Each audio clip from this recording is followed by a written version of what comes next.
Go over. Go over का मतलब है दोबारा देखना। गो ओवर, दोबारा देखना। सेंटेंसेस में इसका यूज़ देखते हैं। I'll quickly go over the main points. I'll quickly go over, मैं जल्दी से दोबारा देखूंगा। The main points, जो मेन पॉइंट्स हैं उनको। मैं जल्दी से मेन पॉइंट्स को दोबारा देखूंगा। I'll quickly go over the main points. एक और सेंटेंस देखते हैं। We need to go over the budget details. We need to go over, हमें दोबारा देखने की ज़रूरत है। The budget details, बजट की जो तफसीलात हैं उसको। We need to go over the budget details, हमें बजट की तफसीलात को दोबारा देखने की ज़रूरत है। हेलो एवरीवन, इस वीडियो में मैं आपको सिखाऊंगा कुछ ऐसे फ्रेजल वर्ब्स जो कि रोज़मर्रा के कन्वर्सेशन में आप इस्तेमाल कर सकते हैं और इंग्लिश में फ्लुएंट हो सकते हैं। जो नेटिव स्पीकर्स हैं वो अपनी रोज़मर्रा की कन्वर्सेशन में इन फ्रेजल वर्ब्स का बहुत ज़्यादा इस्तेमाल करते हैं। तो आप इन फ्रेजल वर्ब्स को सीखें और अपने रोज़मर्रा की जो बातचीत है उसमें इन फ्रेजल वर्ब्स का इस्तेमाल करें। वीडियो की जानिब बढ़ने से पहले अगर आप चैनल पर नए हैं तो चैनल को सब्सक्राइब कर लें और साथ लगे बेल आइकन को भी प्रेस कर लें ताकि रोज़ाना की बुनियाद पर जो वीडियोस अपलोड होती हैं उनके नोटिफिकेशंस आपको मिलते रहें। तो बगैर टाइम ज़ाया किए बढ़ते हैं वीडियो की जानिब। दोस्तों, फ्रेजल वर्ब्स की मैं एक छोटी सी डेफिनेशन आपको बता देता हूँ कि फ्रेजल वर्ब होता क्या है। फ्रेजल वर्ब बेसिकली कम्बिनेशन होता है वर्ब का और प्रेपोजिशन का, या कभी कभार ऐसा होता है कि ये कम्बिनेशन होगा वर्ब का और एडवर्ब का। ठीक है, जब ये दोनों मिलते हैं तो इनका एक डिफरेंट ही मतलब निकलता है। देखते हैं हम अपनी वीडियो में आगे। Hang out. हैंग आउट का मतलब होता है वक्त गुजारना। हैंग आउट, वक्त गुजारना। सेंटेंसेस में इसका यूज़ देखते हैं। We should hang out this weekend together, यानी इस वीकेंड पे हमें इकट्ठे वक्त गुजारना चाहिए। We should hang out this weekend together, इस वीकेंड पर हमें इकट्ठे वक्त गुजारना चाहिए। एक और सेंटेंस देखते हैं। Let's hang out at the park, चलो पार्क में वक्त गुजारते हैं।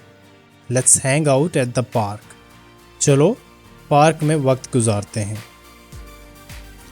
नेक्स्ट फ्रेजल वर्ब है हमारे पास होल्ड ऑन। होल्ड ऑन का मतलब है रुको। होल्ड ऑन, रुको या इंतज़ार करो। सेंटेंसेस में इसका यूज़ देखते हैं। Hold on a second, I will be right back, यानी एक सेकंड के लिए रुकना, एक सेकंड के लिए इंतज़ार करना, मैं अभी आता हूँ। Hold on a second, I will be right back. एक और सेंटेंस देखते हैं। Can you hold on for a moment, यानी क्या एक लम्हे के लिए आप होल्ड कर सकते हैं, आप वेट कर सकते हैं, आप रुक सकते हैं। Can you hold on for a moment, क्या आप एक लम्हे के लिए वेट कर सकते हैं या रुक सकते हैं। एक और फ्रेजल वर्ब देखते हैं जी, कीप अप। कीप अप का मतलब होता है बरकरार रखना। कीप अप, बरकरार रखना। सेंटेंसेस में इसका यूज़ देखते हैं। कीप अप योर एफर्ट्स, यानी अपनी कोशिशों को बरकरार रखो। कीप अप योर एफर्ट्स, अपनी कोशिशों को बरकरार रखो, जारी रखो। एक और सेंटेंस देखते हैं। We need to keep up to win, यानी जीतने के लिए हमें इस पोजीशन को बरकरार रखना होगा। We need to keep up to win, जीतने के लिए हमें इस पोजीशन को, इसे बरकरार रखना होगा, तो तभी हम जीत सकते हैं। नेक्स्ट फ्रेजल वर्ब है हमारे पास लुक फॉर। लुक फॉर का मतलब है तलाश करना। लुक फॉर, तलाश करना। He is out looking for a job, यानी वो जॉब की तलाश में बाहर गया हुआ है। He is out looking for a job, वो जॉब की तलाश में बाहर गया हुआ है। एक और सेंटेंस देखते हैं। Can you look for my phone, क्या आप मेरा फ़ोन तलाश कर सकते हैं। Can you look for my phone, क्या आप मेरा फ़ोन तलाश कर सकते हैं। नेक्स्ट फ्रेजल वर्ब है हमारे पास ड्रॉप ऑफ। ड्रॉप ऑफ का मतलब है छोड़ना। ड्रॉप ऑफ, छोड़ना। सेंटेंसेस में इसका यूज़ देखते हैं। ही dropped of her friend at the station. He dropped of, उसने छोड़ा हर फ्रेंड, अपनी दोस्त को, एट द स्टेशन, स्टेशन पर। He dropped off her friend at the station, उसने स्टेशन पर अपनी फ्रेंड को छोड़ा। एक और सेंटेंस देखते हैं। I'll drop off the package at your house. यानी ये जो पैकेट है, ये जो पैकेज है, मैं इसको आपके घर पे छोड़ दूंगा. I'll drop off the package at your house. Next phrasal verb है हमारे पास put off. Put off का मतलब है मुलतवी करना. Put off, मुलतवी करना. We had to put off the meeting. यानी हमें मीटिंग मुलतवी करना पड़ी. ड्यू टू एनी रीज़न, वजह कोई भी हो सकती है, किसी भी वजह से. We had to put off the meeting, हमें मीटिंग मुलतवी करना पड़ी. एक और सेंटेंस देखते हैं.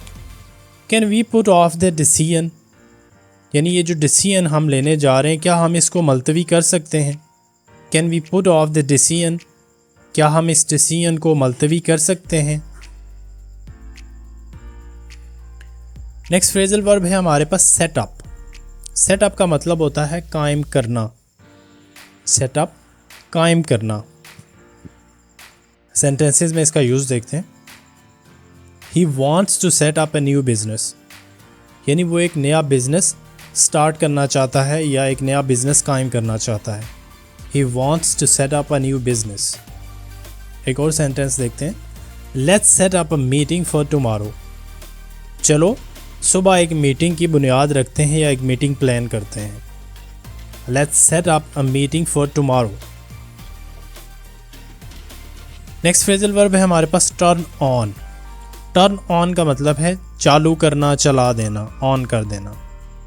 टर्न ऑन, चला देना, चालू करना, ऑन कर देना. सेंटेंसेस में इसका यूज़ देखते हैं. Turn on the fan, it's hot in here.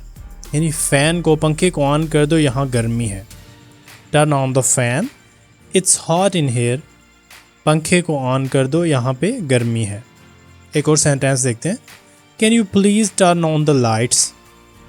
क्या आप बराए मेहरबानी लाइट्स को ऑन कर सकते हैं. Can you please turn on the lights. क्या आप बराए मेहरबानी लाइट्स को ऑन कर सकते हैं. एक और फ्रेजल वर्ब देखते हैं. वर्कआउट. वर्कआउट का मतलब है वर्जिश करना. वर्कआउट, वर्जिश करना. सेंटेंस देखते हैं. Let's work out together at the gym. चलो जिम में इकट्ठे वर्जिश करते हैं. Let's work out together at the gym. चलो जिम में इकट्ठे वर्जिश करते हैं. एक और सेंटेंस देखते हैं. I usually work out in the morning. यानी अमूमन मैं सुबह के टाइम वर्कआउट करता हूँ, वर्जिश करता हूँ. I usually work out in the morning. मैं सुबह के टाइम अमूमी तौर पर सुबह के टाइम वर्जिश करता हूँ.